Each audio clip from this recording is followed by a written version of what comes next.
Os relacionamentos, eles ajudam ou atrapalham na realização dos desejos? Vamos falar sobre isso agora? E que desejos, né? Desejos em conjunto, desejos só nossos. Vamos conversar um pouquinho sobre esse momento agora.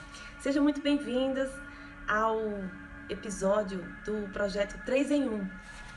Eu esqueci qual é o episódio de hoje, eu tô achando que é o 30 já.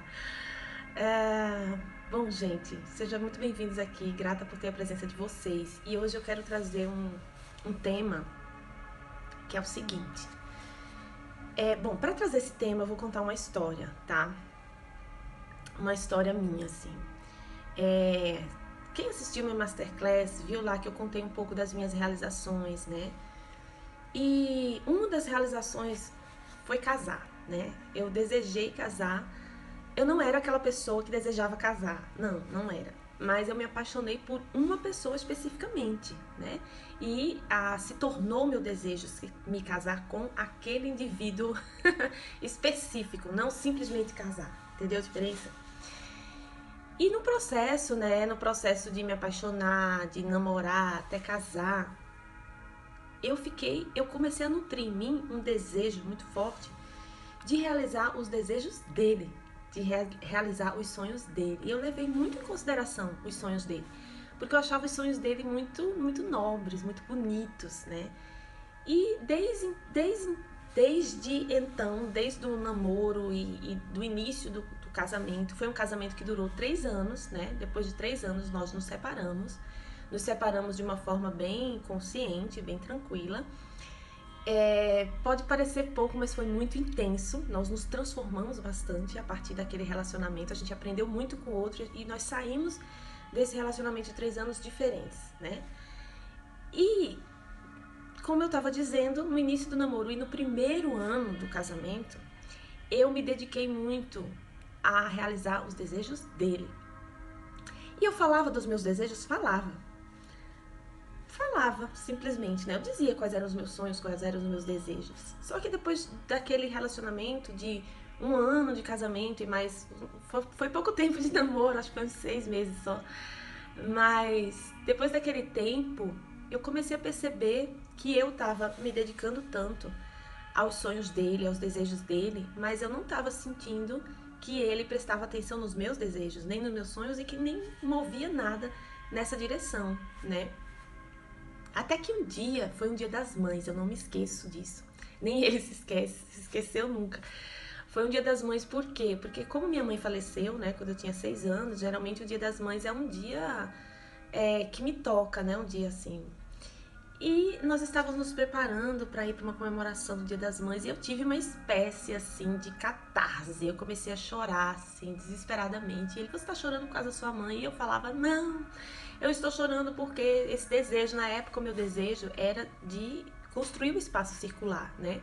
De ter o meu próprio espaço para dar minhas aulas de yoga, espaço de desenvolvimento humano. E eu comecei a chorar desesperadamente, dizendo que eu queria muito aquilo, que aquilo era muito importante para mim. E aquilo chamou muita atenção dele, chamou muita atenção, porque eu falava sobre esse desejo, mas eu falava talvez de um jeito que não chamasse atenção, né? Talvez eu falava de um jeito que não parecia que fosse tão importante, né? E aí, naquele momento ali, chamei a atenção, né? E aí ele sentiu profundamente o quanto que aquilo era importante para mim. Tanto que ele disse, eu não sabia que isso era tão importante assim para você. E a partir dali tudo mudou, né? Eu parei também de me esforçar e de tomar ações na direção de querer realizar os desejos dele. E ele também parou. E nós dois nos voltamos para os meus desejos, para esse desejo específico, né? Que era do espaço circular. E assim a gente concretizou esse desejo. Depois do desejo concretizado, eu acho que começou a acontecer que cada um começou a cuidar da sua vida, sabe? A gente não ficou mais os dois, assim, como duas pessoas indo em direção a um dos desejos. E o que eu aprendi com isso? Bom, eu aprendi, em primeiro lugar, que tem um traço de personalidade, né, que eu costumo estudar, e eu falo aqui, eu costumo dizer assim: se você se sente atraído pelo meu conteúdo e você tá aqui hoje, é porque você é uma pessoa altamente sensível. Porque normalmente as pessoas que buscam uma meditação, que buscam o tipo de conteúdo que eu coloco aqui, tem esse traço de personalidade, geralmente. Mas eu posso passar o teste pra você, tá? Lá no Telegram, quando eu acabar aqui, hoje eu passo o teste pra você saber se você é uma pessoa altamente sensível. As pessoas altamente sensíveis, eu sou uma delas, eu fiz o teste, elas têm a tendência a se voltar muito para o outro, né? Elas têm muita atividade na área dos neurônios espelho. Então, quando a pessoa tem muita atividade no neurônio espelho, ou seja, ela tem muita empatia, ela tem muita compaixão, tudo que acontece com o outro afeta a ela muito, né?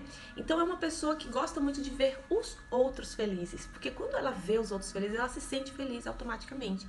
Então, quando a gente tem esse traço de personalidade, a gente se volta muito para realizar o desejo dos outros, né? Porque a gente sabe que realizar desejos é uma coisa muito, muito importante. Só que aí a gente se vira muito para realizar o desejo dos outros e vai deixando o nosso desejo em segundo lugar. E a gente coloca o desejo dos outros como se fosse o nosso, né? O desejo do marido, dos filhos, da esposa, do amigo, de quem for. Só que, onde está o problema principal? Geralmente, as pessoas altamente sensíveis, elas fazem um looping, são três momentos, assim, como se fosse um triângulo vicioso, assim. Tem esse momento, né, que a pessoa se doa muito pro outro, quer realizar o desejo do outro, quer deixar o outro satisfeito, né, quer deixar o outro feliz. Só que o problema tá que essa pessoa, ela acredita que vai vir, né? Existe uma crença lá, ninguém ensinou, é natural, que a outra pessoa que está recebendo tanto, que está recebendo tanta atenção, que está recebendo ajuda para realizar os sonhos, que está recebendo tudo aquilo, que naturalmente aquela pessoa vai retribuir na mesma medida, né? E aquela retribuição não vem. E aí quando você percebe, você está nessa situação, você está fazendo de tudo para realizar o desejo do outro, mas o outro não está nem aí pro seu desejo. E aí vem, né? Então, o ponto número 1 é se doar muito para o outro. O ponto número 2 é ter essa expectativa que o outro retorne na mesma medida e perceber que isso não acontece. Aí vem o ponto número 3, que é quando é a explosão, né? É quando você explode porque você não aguenta mais de ser uma pessoa tão generosa com a outra pessoa, tão doadora, estar sempre ali para ela, estar sempre querendo agradar e você não recebe na mesma medida. Aí a gente começa a achar que a outra pessoa é egoísta, que a outra pessoa só pensa nela, que a outra pessoa, você só quer realizar os seus desejos, mas você não tá nem aí pros meus. Só que, como a nossa mente é dessa forma, a gente não consegue perceber que nem todo mundo é assim. Nem todo mundo tem esse grau de empatia, de compaixão tão alto. Nem todo mundo tem essa atividade forte nos neurônios espelho ao ponto de se sentir feliz só porque o outro está se sentindo feliz. E isso é uma coisa de estrutura biológica, a gente não tem como mudar isso. Empatia e compaixão pode ser ensinado? Claro que pode, e eu acredito que todos nós nascemos com compaixão e empatia. A gente aprende o contrário, a gente aprende a não sentir tanto, né? Mas existem diferenças sim, existem pessoas que têm muita empatia, né? E nem todo mundo é assim, e tá tudo bem, cada pessoa no seu lugar. Só que, qual foi o meu erro que eu acredito nessa história que eu contei? Que quando eu falava do meu, eu mesma não estava dando tanta atenção ao meu desejo quanto eu estava dando atenção ao desejo do outro, né? E isso fazia com que a minha comunicação, ou seja, o que eu estava comunicando? Porque nos relacionamentos, nós ensinamos, nós educamos o outro como agir conosco. Então, se a gente educa esse outro desde o começo, né? Como eu tô contando minha história, desde o namoro, início do casamento, eu educava esse outro que eu tava sempre lá para ele, que eu tava ali para realizar os desejos dele, para fazer com que ele crescesse, com que ele se desenvolvesse, e não tava voltando para mim, eu tava passando uma ideia de mim de que eu ia ser sempre assim, né? Então, de repente, pá, aí vem esse dia, esse dia da catarse que eu viro e falo, não, meu desejo é muito importante para mim. E aí ele vira e fala, nossa, mas eu nunca percebi que esse desejo era tão importante pra você. Então, sabe aquela coisa assim, não é o que você diz, mas como você diz? Às vezes a gente vira pra alguém e diz assim, faz anos que eu falo pra você que eu quero realizar isso, que eu tenho esse desejo. Só que, de que jeito a gente tava falando, né? Às vezes a gente tava falando isso de um jeito que não transparecia tanta importância. Por quê? Porque na maioria das vezes nós mesmos não damos crédito suficiente para os nossos desejos. Acreditar em si mesmo, a palavra acreditar quer dizer dar crédito, né? É você colocar crédito. É como se você tivesse o cartão de crédito dos seus desejos.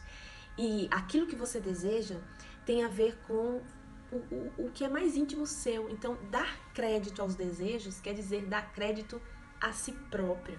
E quando a gente se volta muito para o outro, é como se a gente tivesse assim, uma quantidade de crédito limitada e a gente está colocando crédito no sonho da outra pessoa e não no nosso.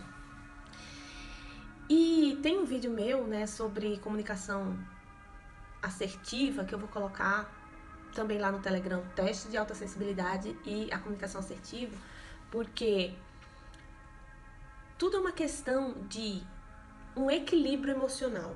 Quando a gente não fica dentro desse triângulo que eu falei, né, altamente empatia, se doando muito pro outro, esperando reciprocidade, não recebendo e explodindo, então a gente vai de um extremo para outro da comunicação.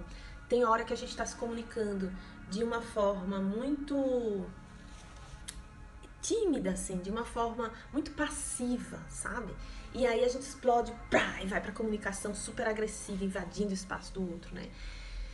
E quanto mais a gente olha pra gente mesmo e sabe que tá tudo bem o outro ser diferente de nós somos dessa forma, a outra pessoa é do outro jeito, e a gente começa a construir essa comunicação assertiva, a gente eleva as chances de quando a gente comunica para as pessoas o nosso desejo, nós comunicamos com segurança, com confiança, com força no olhar, e isso transparece uma segurança tão forte que as pessoas percebem que aquilo é importante pra gente. Sabe que outro dia eu estava falando, né, aqui com a Ana sobre a vergonha, e às vezes essa vergonha também aparece porque justamente quando a gente não tá tão confiante, né, daquele nosso desejo, que ele é importante pra gente, que ele precisa acontecer, a gente tem vergonha. Eu tive uma aluna que ela disse: Dani, quando eu for escrever os meus desejos no papel, eu não quero que meu marido veja, porque se ele ver, ele pode fazer piada do meu desejo. Eu posso escrever em outro lugar? Eu falei pra ela: claro, escreve no seu celular, coloca uma senha, não precisa ser necessariamente no papel, né? E por que a gente tem medo que o outro vai fazer piada? Porque nós não estamos confiantes suficientemente. Porque a gente não tá colocando crédito suficiente no nosso sonho. Porque quando a gente passa desse limiar, onde a gente tem tanta confiança, que ninguém vai fazer piada com isso. Porque vai sentir a nossa força e a nossa energia. Isso aconteceu quando eu tive o desejo de pedir demissão do consulado americano, né? Era algo que eu sabia que tinha uma alta porcentagem de receber crítica das pessoas me chamarem de louca, mas eu estava tão confiante naquele momento, eu sabia tanto o que eu queria, e eu já tinha estudado, né, essas técnicas da influência, da persuasão, dos relacionamentos, que quando eu fui comunicar que eu ia fazer isso para as pessoas mais importantes da minha vida, eu já comuniquei de um jeito, mostrando para mim o quanto que era importante as outras coisas que eu ia fazer, que eu, ao invés de eu receber assim, você tá louca, ou então algum discurso que queria me dissuadir a não fazer aquilo, né, eu recebi nossa, eu também quero isso. Também quero sentir isso que você está sentindo, essa confiança de que você sabe o que você quer, né? Então, é outra energia, outra vibração, é outra confiança, né? Respondendo então a pergunta que eu fiz lá no início do vídeo, os relacionamentos, eles ajudam ou atrapalham a realização dos nossos desejos? E a tendência natural é a gente achar que os relacionamentos são interferências externas, são outras pessoas, mas nós somos o relacionamento. Quanto mais nós nutrimos o nosso próprio desejo, nossa própria confiança, nossa própria clareza do que a gente realmente quer e do que tem que acontecer na nossa vida, então nós estamos gerando isso no relacionamento. Faz sentido para você? É isso, gente. O que eu quero trazer é, principalmente a mensagem desse 3 em 1 de hoje é: não vamos ficar esperando que naturalmente ou aleatoriamente as outras pessoas do nosso relacionamento venham nos apoiar nos nossos desejos. Somos nós que temos que nos apoiar primeiro. Só assim a gente vai conseguir apoio. tá? Grata, gente, pela presença de vocês aqui. Tem alguma pergunta? Ontem eu fiz essa pergunta, me perguntaram assim, Dani, tem alguma indicação de livro? Eu vou deixar uma indicação de livro muito incrível aqui hoje.